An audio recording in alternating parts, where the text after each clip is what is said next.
These programs brought to you by Bin Musa Travels, Dubai and Abu Dhabi. Lucky Center and Lucky Department Store, Ajuma. Al Hamour Restaurant, Al Bidia and Dibba.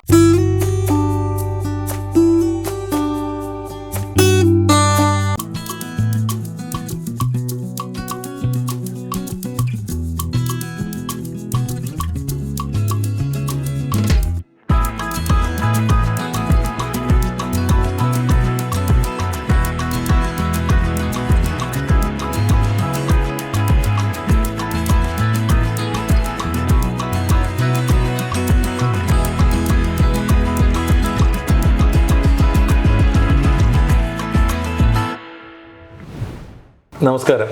Our T V 24/7 ഇന്നത്തെ നമ്മുടെ cinema അതിഥിയായിട്ടുള്ളത് വളരെ കാലം super hero ആയിട്ടുണ്ടായിരുന്ന നമ്മുടെ പ്രിയപ്പെട്ട ശങ്കറാണ്. ഒരുപാട് super hit സിനിമകളിലൂടെ പഴയകാല ആൾക്കാരുടെ മനസ്സിൽ ഇന്നും വളരെ എനർജറ്റിക് ആയിട്ട് നിലനിൽക്കുന്ന ഒരു നല്ലൊരു നടൻ. അപ്പം അദ്ദേഹത്തെ നമുക്കിതിലേക്ക് സ്വാഗതം ചെയ്യാം. സർ നമസ്കാരം. നമസ്കാരം. ഒരുപാട് നല്ല സിനിമകൾ സാറ് അഭിനയിച്ചു. സുഗമോ ദേവി, പിന്നെ അത് ഒരുപാട് സിനിമകൾ വളരെ എനർജറ്റിക് ആയിട്ട്, അതായത് എൻ്റെയൊക്കെ കാലത്ത് ഞാൻ സൂപ്പർ ഹീറോ ആയിട്ട് കണ്ടിരുന്ന അങ്ങേ തന്നെയാണ്. അപ്പം അതിൻ്റെ ഒരു എക്സൈറ്റ്മെൻറ്റ് സത്യത്തിൽ എനിക്ക് ഇപ്പോഴും ഉണ്ട്. ഓക്കെ സാറ് ഒരുപാട് കുറേ കാലം കുറേ സിനിമകളിൽ വന്നു. എന്നിട്ട് ഞാൻ എൻ്റെ തുടക്കം 80-ലാണല്ലോ. 1994 വരയ്ക്ക് ഞാൻ വളരെ സജീവമായിട്ട് സിനിമയിലുണ്ടായിരുന്നു. ആ സമയത്ത് തന്നെ ഞാൻ തമിഴിലും മലയാളത്തിലും ഒരേ സമയത്ത് കുറേ കാലം തമിഴിലും മലയാളത്തിലും അഭിനയിച്ചിരുന്നു. പിന്നെ മലയാളം മാത്രമായി. അപ്പോൾ അന്ന് തന്നെ ഞാനൊരു 170ഓളം സിനിമകൾ ചെയ്തിരുന്നു ഈ ഒരു 15 ഇയേഴ്സിൻ്റെ അകത്ത്. അപ്പം അതിനുശേഷം എനിക്കൊരു ബ്രേക്ക് വേണമെന്ന് എനിക്ക് തോന്നി. ബിക്കോസ് ഞാൻ ആ കാലഘട്ടത്തിൽ സിനിമ എന്ന് പറയുന്നത് ഐ ഡോണ്ട് നോ, എനിക്ക് ഒരു എൻ്റെ ഒരു മിസ്റ്റേക്ക് ആയിരിക്കാം. ബിക്കോസ് ഞാനന്ന് എനിക്ക് തോന്നി ഇതൊരു ഭയങ്കര ഒരു ബേർഡനായിക്കൊണ്ടിരിക്കുകയാണ്. രാവിലെ എഴുന്നേൽക്കുക, ഷൂട്ടിങ്ങിന് പോവുക, രാത്രി 11 മണിക്ക് വരെ. ആ കാലഘട്ടത്തിൽ ഷൂട്ടിംഗ് ആണല്ലോ. ബിക്കോസ് ഇന്നത്തെ മാതിരിയല്ല അന്ന് ഹാർഡ് വർക്കായിരുന്നു. അപ്പോൾ നമ്മളൊക്കെ പണ്ട് നസീർ സാറൊക്കെ പറയുന്നത് കേട്ടിട്ടുണ്ട്, 3 ഷിഫ്റ്റൊക്കെ ചെയ്തിരുന്നു എന്ന്. അപ്പം 3 പടം ചെയ്തിരുന്നു എന്ന്. പക്ഷെ അത് സമയത്ത് അവർ ചെയ്തു. പക്ഷെ എനിക്ക് അറിഞ്ഞൂടാ, ഞാൻ ഫീൽ ചെയ്തത് മേ ബി ഞാൻ ആദ്യത്തെ 2 സിനിമ സൂപ്പർ ഡൂപ്പർ ഹിറ്റായതുകൊണ്ട് ഒരുപാട് സിനിമകൾ എനിക്ക് വരാൻ തുടങ്ങി. അപ്പോൾ കുറേ കഴിഞ്ഞപ്പോഴേക്കും മടുപ്പ് തോന്നാൻ തുടങ്ങി. ബിക്കോസ് ഒരേ ക്യാരക്ടേഴ്സ്, ഒരേ ഇത്, രാവിലെ എഴുന്നേൽക്കുക, ഷൂട്ടിങ്ങിന് പോവുക, പാട്ട് പാടുക, ഫൈറ്റ് ചെയ്യുക, ഇതൊക്കെ ഇങ്ങനെ വന്ന് ഒരു സമയം കഴിയുമ്പോൾ എനിക്ക് തോന്നി, ഒരു സമയം കഴിഞ്ഞപ്പോൾ തോന്നി നമുക്കിതൊന്നൊരു ബ്രേക്ക് ഇട്ടിട്ട് പിന്നെ നോക്കാം. അപ്പോൾ ഞാൻ അന്ന് ചിന്തിച്ചത് ഡയറക്ഷനിലോട്ട് വരാനാണ്. അങ്ങനെ സുരേഷ് ഗോപിയെ വെച്ച്, അന്ന് സുരേഷ് ഗോപിയുടെ ഏകലവ്യനൊക്കെ റിലീസായ സമയമായിരുന്നു. അപ്പോൾ സുരേഷ് ഗോപിയെ വെച്ചിട്ടൊരു സിനിമ ചെയ്യാം. അങ്ങനെ അദ്ദേഹവുമായിട്ട് സംസാരിച്ച് ഒരു കഥ പറഞ്ഞു. അദ്ദേഹത്തിന് ഇഷ്ടമായി. രക്ഷകൻ എന്നായിരുന്നു ആ സിനിമയുടെ പേര്. ബോംബെയിലൊക്കെ വെച്ച് ഷൂട്ടിങ്ങും കാര്യങ്ങളും, പടം ബിസിനസ്സായി, എല്ലാ കാര്യങ്ങളും ഭംഗിയായിട്ട് നടന്നു. അപ്പോൾ അതിൻ്റെ ഒരു ഷൂട്ടിംഗ് ഡേറ്റിന് വേണ്ടി വെയിറ്റ് ചെയ്തുകൊണ്ടിരിക്കുന്ന സമയത്താണ് പെട്ടെന്ന് ഈ സിനിമയുടെ കുറേ ഭാഗങ്ങൾ വേറൊരു സിനിമയിൽ വന്നു. അത് മനഃപൂർവ്വമല്ല, കോയിൻസിഡൻസ് മാതിരി വന്നു. അപ്പം ഞങ്ങൾ ആലോചിച്ചു, ഇനിയിപ്പോൾ പെട്ടെന്ന് ഈ സിനിമ എടുക്കാൻ പറ്റില്ല, അപ്പം എന്നാൽ വേറൊരു കഥയിലേക്ക് കയറാമെന്ന് പറഞ്ഞാൽ അങ്ങനെ ഒരു 2-3 ഇയേഴ്സ്, ഒരു 4 ഇയേഴ്സ് എൻ്റെ വേസ്റ്റായി. പിന്നെ ഒരു കഥയും സെറ്റാവുന്നില്ല. അപ്പോൾ അങ്ങനെ ഞാൻ ശരി ഓക്കെ നിർത്തി വയ്ക്കാമെന്ന് പറഞ്ഞിട്ട് അങ്ങനെ ഒന്ന് വിട്ട് മാറി. ആ സമയത്താണ് എനിക്ക് ഒരു സിനിമ, അങ്ങനെ കുറച്ച് ആൾക്കാർ വന്നിട്ട് ഒരു പടം ചെയ്യണം, ശങ്കരേട്ടൻ പടം ചെയ്യാൻ ഞങ്ങൾ പ്ലാൻ ചെയ്യുന്നു എന്നൊക്കെ പറഞ്ഞാൽ അങ്ങനെ സൂര്യവനം എന്ന് പറയുന്നൊരു സിനിമ. അപ്പം എനിക്കൊരു റൊമാൻറ്റിക് ഹീറോയിൻ്റെ ടാഗായിരുന്നല്ലോ. അപ്പോൾ റൊമാൻറ്റിക് ഹീറോ എന്ന് മാറി എന്തെങ്കിലും കോമഡിയൊക്കെ ചെയ്തിട്ടുണ്ട്. എൻ്റെ എല്ലാ പടത്തിലും ആക്ഷനുണ്ട്, ഫൈറ്റൊക്കെ ഉണ്ടാവാറുണ്ട്. പക്ഷേ ഒരു ആക്ഷൻ ഹീറോ ആയിട്ട് വരാം എന്നൊക്കെ പ്ലാൻ ചെയ്ത് അങ്ങനെയാണ് സൂര്യവനത്തിൽ അഭിനയിച്ചത്.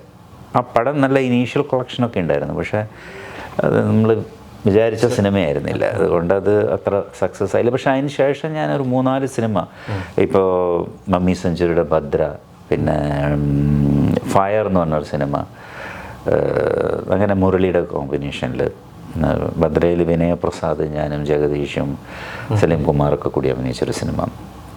ഇത്തരം സിനിമകളൊക്കെ ചെയ്തു. പക്ഷെ എവിടെയോ ആ ഒരു ക്ലിക്ക് കിട്ടുന്നുണ്ടായിരുന്നില്ല. ആദ്യം ഉണ്ടായിരുന്ന ഒരു ഫ്ലോ, ഒരു ക്ലിക്ക്. മേ ബി എൻ്റെ പ്ലാനിങ്സ് ഒക്കെ തെറ്റായിരുന്നു. എന്ത് സിനിമ ചെയ്യണം, എങ്ങനെ ചെയ്യണം എന്ന് ഞാൻ കൂടുതൽ ആലോചിക്കാൻ പോയില്ല. അപ്പോൾ നമുക്ക് ഇങ്ങനെ ഒരു ഓപ്പർച്യൂണിറ്റി വന്നപ്പോൾ ചെയ്തു എന്ന് മാത്രമേ ഉള്ളൂ. പഴയ കാലത്ത് ശങ്കർ മേനക ആ ഒരു കോമ്പിനേഷൻ എന്ന് പറഞ്ഞാൽ ഭയങ്കര അല്ലേ? അതെ, ഒരുപാട് പേര് എവിടെ പോയാലും ആ ഒരു ലേബലിൽ തന്നെ ആയിരിക്കും അങ്ങനെ അറിയപ്പെടുന്നത്. അതെ അതെ. അല്ല, ഞാൻ ഒരുപാട് ഹീറോയിൻസിൻ്റെ കൂടെ അഭിനയിച്ചിട്ടുണ്ട്. പക്ഷെ നമുക്ക് അത് പറയുന്ന സമയമായിരിക്കാം, അല്ലെങ്കിൽ നമ്മൾ ചെയ്യുന്ന സിനിമകൾ ഹിറ്റാവുന്നതനുസരിച്ച്. അപ്പോൾ ഞാനും മേനകയും കൂടിയിട്ട് ആദ്യമായിട്ട് അഭിനയിച്ചത് ഒരു ആരും അറിയാതെ പോയൊരു സിനിമയാണ് ഗുഹ എന്ന് പറഞ്ഞിട്ട്. അപ്പോൾ അത് ശ്രദ്ധിക്കപ്പെട്ടില്ല. അത് അന്ന് കമലഹാസൻ അഭിനയിച്ച സോപ്പ് റോജാക്കൾ എന്ന് പറയുന്ന സിനിമയുടെ റീമേക്കായിരുന്നു. ഭയങ്കര ഹിറ്റായ സിനിമയാണ് തമിഴ്നാട്ടിൽ. ബിക്കോസ് അങ്ങനെ ഒരു സിനിമ ചെയ്യുമ്പോൾ വീണ്ടും പെട്ടെന്ന് ചെയ്യുമ്പോൾ അത് ആൾക്കാർ ആക്സെപ്റ്റ് ചെയ്യില്ല. അപ്പം അങ്ങനെ ആണ് ആ സിനിമ ചെയ്തത്. അതിൽ മേനക ഒരു ചെറിയ വേഷത്തിൽ വന്നിരുന്നു. പടം ശ്രദ്ധിക്കപ്പെട്ടില്ല, ഞാൻ പറഞ്ഞ മാതിരി. പക്ഷേ അതിനുശേഷം ഞങ്ങൾ ചെയ്ത സിനിമയാണ് എൻ്റെ മോഹങ്ങൾ പൂവണിഞ്ഞു. അത് വലിയ ഹിറ്റായി മാറി തമിഴ്നാട്ടിൽ, കേരളത്തിൽ. അവിടുന്ന് ഞങ്ങളുടെ ഒരു ടീം വീണ്ടും പിന്നെ ഒരുപാട് സിനിമകൾ, എങ്ങനെ നീ മറക്കും, പൂച്ചക്കൊരു മൂക്കുത്തി, മുത്തോട് മുത്ത്, അങ്ങനെ കുറേ സിനിമകൾ ഒരു നോക്ക് കാണാൻ, കുറേ സിനിമകൾ, കുറേ നല്ല ഗാനങ്ങൾ. ബൈജു ഒക്കെ അത് പൂച്ചക്കൊരു മൂക്കുത്തിയിൽ ബൈജു പയ്യനായിരുന്നു ആ സിനിമ. വളരെ റൊമാൻറ്റിക് ആയിട്ടുള്ള ഒരു അത് നമ്മൾ ഒരു കോമ്പിനേഷൻ വർക്കൗട്ടായി. ഒരുപാട് നാച്ചുറലി അങ്ങനെയാണല്ലോ. ബിക്കോസ് ഒരു പെയർ ഹിറ്റാവുമ്പോൾ പ്രത്യേകിച്ച് ആ കാലത്ത് അത് റിപ്പീറ്റ് ചെയ്യാൻ ശ്രമിക്കുക. ബിസിനസ് സൈഡും ജനങ്ങൾക്ക് നമ്മളെ ഇഷ്ടമാണെങ്കിൽ തിയേറ്ററിലോട്ട് വരും, അതൊക്കെ ആയിരിക്കും. അപ്പം അങ്ങനെ അത് കുറേ 32 സിനിമ ഞങ്ങൾ ഒരുമിച്ച് അഭിനയിച്ചു. ഒരു നല്ലൊരു എക്സ്പീരിയൻസ്. അതെ അതെ. ശരിക്കും സിനിമയിലേക്ക് എത്തിപ്പെടാനുള്ള സാഹചര്യം, സിനിമ എങ്ങനെയാണ് അങ്ങ് എത്തിയത് സിനിമയിലേക്ക്? ഞാൻ ഫിലിം ഇൻസ്റ്റിറ്റ്യൂട്ടിൽ പഠിച്ചിട്ടുണ്ട്. അപ്പോൾ അവിടെ പഠിച്ചുകൊണ്ടിരിക്കുമ്പോൾ തന്നെ ഞാൻ ശരിക്കും പറഞ്ഞാൽ വെറുതെ ഇരിക്കില്ലായിരുന്നു. ഞാൻ പഠിക്കുമ്പോൾ തന്നെ ഞാൻ പലരെയും പോയി കാണും. അങ്ങനെ ഒരുപാട് ഡയറക്ടേഴ്സിനെ തമിഴിലും. ഞാൻ ചെന്നൈയിലാണ് ഫിലിം ഇൻസ്റ്റിറ്റ്യൂട്ട് പഠിച്ചത്. ഞാൻ പഠിച്ചതും വളർന്നതും ചെന്നൈയിലാണ്. ശരിക്കും ഞാൻ തൃശ്ശൂരാണ് ജനിച്ചെങ്കിലും എൻ്റെ അച്ഛന് ചെന്നൈയിലായിരുന്നു ജോലി. അപ്പോൾ ആ സമയത്ത് ഞാൻ ഒരുപാട് ഇങ്ങനെ എല്ലാ ഡയറക്ടേഴ്സിനെയും പോയി കാണും. എങ്ങനെയെങ്കിലുമൊക്കെ ഒരു കോൺടാക്റ്റ് ഉണ്ടാക്കി പോയി കാണും. പക്ഷെ അന്നും നമുക്ക് വലിയൊരു ഓപ്പർച്യൂണിറ്റി ഒന്നും കിട്ടിയില്ല. ഞാൻ അതിനു മുമ്പ് ശരഭഞ്ജനം എന്ന് പറഞ്ഞൊരു സിനിമയുണ്ട്. അപ്പോൾ അത് ഞാൻ ഫിലിം ഇൻസ്റ്റിറ്റ്യൂട്ടിൽ പഠിച്ചുകൊണ്ടിരിക്കുന്ന സമയത്തായിരുന്നു. അപ്പോൾ ഞാനിങ്ങനെ ഒരാൾ വഴി ഹരൻ സാറിനെ പോയി മീറ്റ് ചെയ്തു. GP ബാലൻ എന്ന് പറഞ്ഞാൽ എൻ്റെ പ്രൊഡ്യൂസർ. എനിക്ക് ചെറിയ ഒരു ബന്ധമുണ്ട് പുള്ളിയായിട്ട്. അപ്പോൾ അദ്ദേഹം പറഞ്ഞു, അദ്ദേഹത്തെ പോയി കാണാൻ പറഞ്ഞു. അങ്ങനെ ഞാൻ പോയി കണ്ടപ്പോൾ പുള്ളി പറഞ്ഞു, വലിയ റോളൊന്നുമല്ല, ഒരു ചെറിയ വില്ലൻ്റെ കൂടെ അങ്ങനെ വരുന്നൊരു വേഷമാണ്. അത് കുറച്ചധികം സിനിമയിൽ 2-3 സീനിൽ വരും. പക്ഷേ വലിയ ഡയലോഗൊന്നുമില്ല, 1-2 ഡയലോഗൊക്കെ ഉണ്ട് എന്ന് പറഞ്ഞു. ഞാൻ പറഞ്ഞു കുഴപ്പമില്ല, ഞാൻ ചെയ്യാം. ബിക്കോസ് എനിക്കതൊരു എക്സ്പീരിയൻസ് ആണ്. അത് പിന്നെ ഇത്രയും വലിയ ഒരു ഡയറക്ടറുടെ കൂടെ വർക്ക് ചെയ്യാനുള്ള ഒരു ഓപ്പർച്യൂണിറ്റിയാണ്. അപ്പോൾ അതിൽ ചെയ്തു. പിന്നെ ഞാൻ ഇങ്ങനെ ഈ ഫിലിം ഇൻസ്റ്റിറ്റ്യൂട്ടിൽ പഠിച്ചുകൊണ്ടെങ്കിൽ ഞാൻ ഇങ്ങനെ ഒരു ഓഡിഷൻ വന്നു. അങ്ങനെ ഒരു ഓഡിഷന് പോയി. തമിഴിൽ ആ സിനിമ എല്ലാം പുതുമുഖങ്ങളായിരുന്നു. ആ സിനിമ വലിയ ഹിറ്റായി മാറി. ഒരു തലൈ രാഗം എന്നായിരുന്നു ചിത്രത്തിൻ്റെ പേര്. അത് തമിഴ്നാടിൻ്റെ ഹിസ്റ്ററി ബുക്ക് കിടക്കുന്ന സിനിമ. എപ്പോഴും 365 ദിവസം അവിടെ ഓടി. മെയിൻ സെൻറ്റേഴ്സിൽ കോയമ്പത്തൂർ 450 ദിവസം ഓടി. അപ്പോൾ അവിടെ നിന്ന് പിന്നെ എൻ്റെ ഒരു എന്താ പറയുന്നത്, എനിക്കൊരു വലിയ നല്ലൊരു സമയവും ഇതുപോലെ സിനിമയിൽ എൻ്റെ യാത്ര തുടങ്ങി. അതിനുശേഷം ആ സിനിമ കണ്ടിട്ടാണ് മഞ്ഞിലെറിഞ്ഞ പൂക്കൾ വരുന്നത്. അങ്ങനെ മഞ്ഞിലെറിഞ്ഞ പൂക്കളിൽ അഭിനയിച്ചു. അതും ഹിറ്റായി. പിന്നെ എനിക്ക് ഞാൻ പറഞ്ഞ മാതിരി 10-15 വർഷം തിരിഞ്ഞു നോക്കേണ്ടി വന്നിട്ടില്ല. ഒരുപാട് സിനിമകൾ. ബിക്കോസ് ഈ മഞ്ഞിലെറിഞ്ഞ പൂക്കളും ഒരു തലയിലാകും പോട്ടെ, അത് അന്ന് വലിയ സൂപ്പർ സ്റ്റാർസൊക്കെ അവിടെയുണ്ട്, കമലഹാസൻ, രജനീകാന്തൊക്കെ. പക്ഷെ മലയാളത്തിൽ ഒരു ട്രെൻഡ് സെറ്ററായിരുന്നു ആ സിനിമ. നസീർ സാറ്, പിന്നെ MG സോമൻ, സുകുമാരൻ, അവരുടെയൊക്കെ ഒരു പീരിയഡിന് ശേഷം വരുന്നൊരു സിനിമയാണ്. യങ്സ്റ്റേഴ്സ് ആയിരുന്നല്ലോ ഞങ്ങൾ.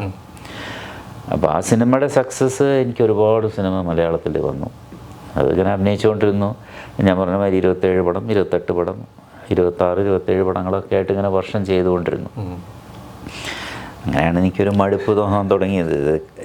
വേഷവും പിന്നെ ഈ ഒരു ടാഗ് ഉണ്ടല്ലോ, ഈ എന്താ പറയുന്ന റൊമാൻറ്റിക് ഹീറോ എന്ന് പറയുന്ന ഒരു ഇത് വന്നപ്പോൾ എനിക്കും അതിന്നൊക്കെ മാറണം എന്നൊക്കെ ഇങ്ങനെ ഒരു ടിപ്പിക്കൽ ക്യാരക്ടറായിട്ട് ഇങ്ങനെ പോയിക്കൊണ്ടിരിക്കുന്നത് അല്ലേ? ഒരു പക്ഷേ ആ സിനിമകളെല്ലാം ഏകദേശം നല്ല ഹിറ്റായിരുന്നു, ജനങ്ങൾ ഹിറ്റ് സിനിമകളാണ്, അതൊക്കെ ശരിയാണ്. പക്ഷെ നമുക്ക് ഏജ് നമ്മൾ 20 വയസ്സിൽ വന്നാൽ നമുക്ക് ഏജ് മാറും തോറും നമുക്കും ഇതൊന്ന് റൊമാൻറ്റിക് ഇതൊന്നും മാറുമല്ലോ. മാൻസ് എന്ന് പറയുന്ന ഒരു ടീനേജും അല്ലെങ്കിൽ ആ ഒരു യങ് ആയിരിക്കുന്ന കാലഘട്ടത്തിൽ കൂടുതൽ വർക്കൗട്ട് ആവുന്നതാണ്. അപ്പോൾ ചേഞ്ച് ഓഫ് ക്യാരക്ടർ. അപ്പം ഞാൻ പല പ്രാവശ്യം ഞാനിങ്ങനെ പലരുടെ അടുത്തും പറയാറുണ്ട്, പല ഡയറക്ടേഴ്സിൻ്റെ അടുത്തും. ഇപ്പോൾ സുഗമോദേവി സൂപ്പർ ഹിറ്റായപ്പോൾ ഞാൻ പറഞ്ഞു എനിക്ക് ഇങ്ങനെ ഒരു ചേഞ്ച് വേണം എന്ന് പറഞ്ഞു വേണു നാഗവള്ളിയുടെ അടുത്ത്. അപ്പോൾ അദ്ദേഹം പറഞ്ഞു നോക്കട്ടെ, ശങ്കറിനെ അങ്ങനെ ചേഞ്ച് ചെയ്താൽ എന്താവും അറിയില്ല എന്ന് പറഞ്ഞു. അങ്ങനെ ഒരു ദിവസം 91-92 സമയത്താണ് അദ്ദേഹം എൻ്റെ അടുത്ത് വിളിച്ച് പറഞ്ഞു, അങ്ങനെ ഞാനൊരു ഫിലിം ചെയ്യുന്നുണ്ട്, ഞാൻ നിങ്ങളെ തിരിച്ചിട്ടാലോ എന്ന് ആലോചിക്കുക, മോഹൻലാൽ ഹീറോ ശങ്കർ വില്ലനും. ഞാൻ പറഞ്ഞു എനിക്ക് ഓക്കെയാണ്, ബിക്കോസ് ഒരു ചേഞ്ച് ഓഫ് ക്യാരക്ടർ എന്ന് പറഞ്ഞു. അങ്ങനെ അദ്ദേഹം അങ്ങനെയാണ് കിഴക്കുണരും പക്ഷി വരുന്നത്. അത് 92-ലായിരുന്നു. ആ സിനിമ വിചാരിച്ചത്ര വലിയൊരു സക്സസ്സിലേക്ക് പോയില്ല. എനിക്ക് കുറച്ച് അപ്രിസിയേഷനുണ്ട്, ശങ്കർ ഇങ്ങനത്തെ റോള് ചെയ്യാൻ പാടില്ല എന്നും പറഞ്ഞിട്ടുണ്ട്. ഒരു പാട്ടുകാരനായിട്ട് കുറച്ച് നെഗറ്റീവ് ക്യാരക്ടറായിട്ട് വരുന്നു. പിന്നെ അഭിമന്യു ചെയ്തു, അതിലൊരു നെഗറ്റീവ് ക്യാരക്ടർ. പ്രിയൻ പറഞ്ഞു നമുക്കൊരു നെഗറ്റീവ് ചെയ്യാമെന്ന് പറഞ്ഞിട്ട് അങ്ങനെ അതിലും ചെയ്തു. പക്ഷെ അതൊന്നും എനിക്ക് പിന്നീട് ഞാൻ പറഞ്ഞില്ലേ, അത് കഴിഞ്ഞ് 93-94 ഒക്കെ ആയപ്പോഴേക്കും ഞാൻ കുറച്ച് പിന്നെ തമിഴിലോട്ട് പോയി, അവിടെ 5-6 സിനിമ ചെയ്തു. അപ്പം അങ്ങനെ ഒരു മടുപ്പ് വരാൻ തുടങ്ങി. മാറി ഒരു കുറച്ച് ഗ്യാപ്പ്, പിന്നെ ഫാമിലി ലൈഫായിട്ട് പിന്നെ മാറുകയായിരുന്നു. അതെ ഞാൻ പിന്നെ വൈഫ് UK-ലാണ്, ഡാൻസ് ടീച്ചറാണ്. പിന്നെ ഒരുപാട് ഡാൻസ് സ്കൂളുകളൊക്കെ ഉണ്ട്. അപ്പം അങ്ങനെ അതുമായിട്ട് ബന്ധപ്പെട്ട് ഞാൻ പോയും വന്നും കൊണ്ടിരുന്നു UK-ലേക്ക്. പിന്നെ അവിടുത്തെ സിറ്റിസൺഷിപ്പ് അല്ല, റെസിഡൻറ്റ് കാർഡ് എടുത്തു. അപ്പം ഞാൻ UK-ലാണ് താമസിക്കുന്നത്. അപ്പോൾ ഞാൻ പോയി വന്നുകൊണ്ടിരിക്കും. അങ്ങനെ എൻ്റെ ഇപ്പം കുറച്ച് കാലം ഞാൻ അവിടെ തന്നെ നിന്നു. 2-3 വർഷമൊക്കെ ഞാൻ കണ്ടിന്യൂസ് ആയിട്ട് നിന്നിട്ടുണ്ട്. പക്ഷേ ഭ്രമം എന്ന് പറയുന്നൊരു സിനിമ വന്നതിന് ശേഷം പിന്നെ ഈ നാട്ടിൽ വന്ന ഫിലിം ഫിനിഷ് ചെയ്തു പൃഥ്വിരാജിൻ്റെ കൂടെ. പിന്നെ ഞാൻ എൻ്റെ ഡയറക്ടോറിയൽ സൈഡിലേക്ക് വീണ്ടും അതിൻ്റെ ഇടയ്ക്ക് ഞാൻ 3-4 സിനിമ ഡയറക്റ്റ് ചെയ്തു. ഒരു കേരളോത്സവം 2009, മണാൽ നഗരം എന്ന് പറഞ്ഞ തമിഴിൽ. പിന്നെ വൈറസ് എന്ന് പറഞ്ഞ സിനിമ ചെയ്തു. അതൊരു ആർട്ടിസ്റ്റിക് മൂവിയായിരുന്നു. അത് ഒരുപാട് അവാർഡുകളൊക്കെ ഫെസ്റ്റിവൽസിലൊക്കെ കളിച്ചൊരു സിനിമയാണ്. കേരളോത്സവം വിനു മോഹൻ കലാഭവൻ മണി വെച്ച് ചെയ്തു. തിരക്കടില്ല അത് പോയി. മണൽ നഗരം കുറച്ച് നന്നായിട്ട് പോയി തമിഴിൽ. പിന്നെ അടുത്ത് പ്ലാൻ ചെയ്ത പ്രോജക്റ്റാണ് ഞാൻ ഇപ്പോൾ ചെയ്യുന്നത്. പക്ഷേ അന്ന് ആ സമയത്ത് പ്രളയം വന്നു, പിന്നെ കോവിഡ് വന്നു. അങ്ങനെ 3 വർഷം പിന്നെ അത് ബ്രേക്കായി പോയി. അത് വീണ്ടും ഇപ്പം സ്റ്റാർട്ട് ചെയ്തു, പടം തീർന്നു. അതിപ്പോൾ ഇനി ഓഗസ്റ്റിൽ റിലീസാവും. എറിക് എന്നാണ് അതിൻ്റെ പേര്. ഡയറക്ഷൻ സൈഡിലാണ്. ഡയറക്ഷൻ ഞാൻ അഭിനയിച്ചിട്ടില്ല. അതിൽ പുതിയ ആർട്ടിസ്റ്റുകളാണോ അതോ? അതിലല്ല, ഗീതിക തിവാരി എന്ന് പറഞ്ഞിട്ട് അവൾ ഇപ്പോൾ ഹിന്ദിയിൽ ഒരു ഫിലിം ചെയ്തുകൊണ്ടിരിക്കുന്നു. തെലുങ്കിൽ 2 പടവും തമിഴിലൊരു പടവും ചെയ്തിട്ടുണ്ട്. അപ്പോൾ അവളാണ് ഹീറോയിൻ. പിന്നെ നമ്മുടെ ഹേമന്ത് മേനോനുണ്ട്, പിന്നെ പ്രവീൺ എന്ന് പറയുന്ന പയ്യനുണ്ട്. അങ്ങനെ കുറച്ച് പേര്. ഒരുപാട് ആർട്ടിസ്റ്റൊന്നുള്ള സിനിമയല്ല, പക്ഷെ ഒരു പ്രത്യേക കുറച്ചും കൂടി ഗ്രാഫിക്സിനും സ്പെഷ്യൽ എഫക്ട്സിനൊക്കെ കുറച്ച് കൂടുതൽ സാധ്യതയുള്ള സിനിമയാണ്. അപ്പോൾ വീണ്ടും ഇനി ഡയറക്ഷൻ സൈഡിലോട്ടാണോ അതോ അഭിനയത്തിലും? അല്ല, എനിക്ക് ഡയറക്ഷൻ വലിയ ഇഷ്ടമാണ്. അതിൻ്റെ കാരണം ഒരു ക്രിയേറ്റീവ് വർക്കാണല്ലോ. നമുക്ക് എന്തെങ്കിലും ഒന്ന് ക്രിയേറ്റ് ചെയ്യാൻ പറ്റില്ല. അത് നന്നാവുന്നു മോശമാവുന്നുള്ളത് അപ്പുറത്ത്, അത് എത്രത്തോളം ഓടുന്നു അതൊന്നുമല്ല. പക്ഷെ എൻ്റെ മൈൻഡിൽ വരുന്ന ഒരു ക്രിയേഷൻ അത് ചെയ്യണം എന്നാണ് എൻ്റെ ആഗ്രഹം. അങ്ങനെ റിക്ക് എനിക്ക് ഒരു സബ്ജക്റ്റ് കിട്ടി. അപ്പോൾ അതിനെ ഡെവലപ്പ് ചെയ്ത് വന്നപ്പോൾ അത് നല്ലതാണെന്ന് തോന്നി. പക്ഷെ അതിന് നല്ലൊരു പ്രൊഡ്യൂസറെ കിട്ടുന്നുണ്ട്. ബിക്കോസ് കുറച്ച് ബഡ്ജറ്റുള്ള സിനിമയാണ്. ആർട്ടിസ്റ്റ് വൈസ് അല്ല, പക്ഷെ മേക്കിംഗ് വൈസ്. അപ്പോൾ അതുകൊണ്ട് ഞാൻ പിന്നെ അങ്ങനെ എനിക്ക് പ്രൊഡ്യൂസറെ കിട്ടിയിരുന്നു. പക്ഷെ പിന്നീട് കോവിഡ് വന്നത് മാറിപ്പോയി, പിന്നെ അവർ പോയി. പിന്നെ ഇപ്പം റീസെൻ്റ്ലി ഒരു 8 മാസമായി നമ്മൾ തുടങ്ങിയിട്ട്. എനിക്ക് നല്ലൊരു പ്രൊഡ്യൂസറെ കിട്ടി. അവരൊരു ഗ്രൂപ്പ് ഓഫ് പ്രൊഡ്യൂസേഴ്സാണ്, ക്യൂ സിനിമാസ് എന്ന് പറഞ്ഞിട്ട്. പിന്നെ UK-ലുള്ളൊരു ഓഷ്യോ എൻ്റർടൈൻമെൻറ്റ്സ്. ഇവർ 2 പേരും കൂടി ചേർന്നിട്ടാണ് സിനിമ പ്രൊഡ്യൂസ് ചെയ്യുന്നത്. അത് കിട്ടി.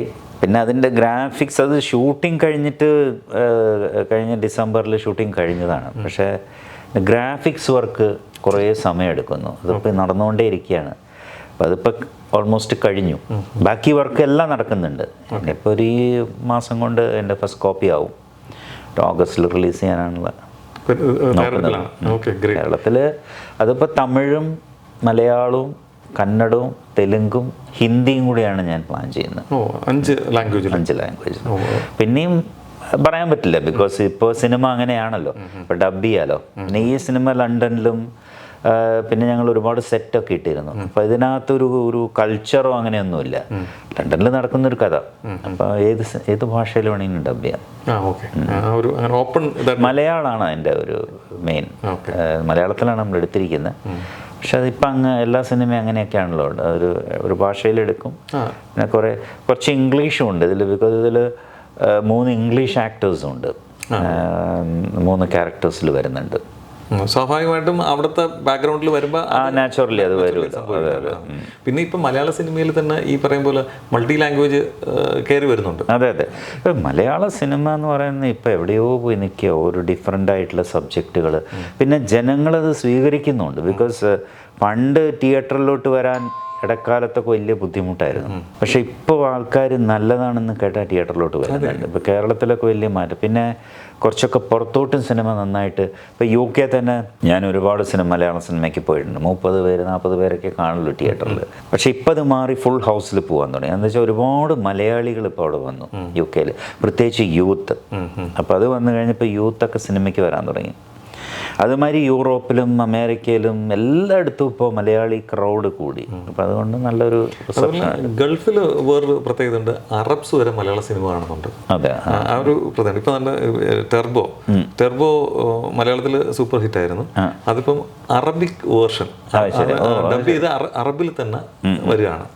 അപ്പം അതായത് ഹിന്ദിയൊക്കെ വന്നിരുന്നു, ഞാൻ TV-യിലൊക്കെ കണ്ടിട്ടുണ്ട് അറബിക് സംസാരിക്കുന്നത്. പക്ഷെ മലയാള സിനിമ അങ്ങനെ ഒരു ഓപ്ഷനിലൂടെ വന്നു. കാരണം ആൾക്കാർ, പക്ഷെ അത് എനിക്ക് തോന്നുന്നത് ഒരു ആക്ഷൻ പടമായതുകൊണ്ടാണ്. അതെ, നമ്മളൊരു ആക്ഷൻ ഫിലിം എല്ലാവർക്കും അതിനൊരു ക്രൗഡുണ്ട്. പക്ഷെ നമ്മുടെ ഒരു വളരെ എന്താ പറയുന്ന ഒരു ഫാമിലി സബ്ജക്റ്റോ ഒരു കോമഡിയോ എടുത്താൽ നിൽക്കില്ല. കോമഡി ഡബ് ചെയ്താൽ ശരിയാവില്ല. ഒരു ആക്ഷൻ പടത്തിനെ പറ്റുള്ളൂ. ഒരു വലിയൊരു ഇതാണ്. പിന്നെ പുതിയ നല്ല സിനിമകൾ അങ്ങേക്ക് കിട്ടട്ടെ കൂടുതൽ. കാരണം നമ്മുടെ മനസ്സിൽ ഇപ്പോഴും ആ പഴയ കാലത്ത് തന്നെയാണ് നിൽക്കുന്നത്.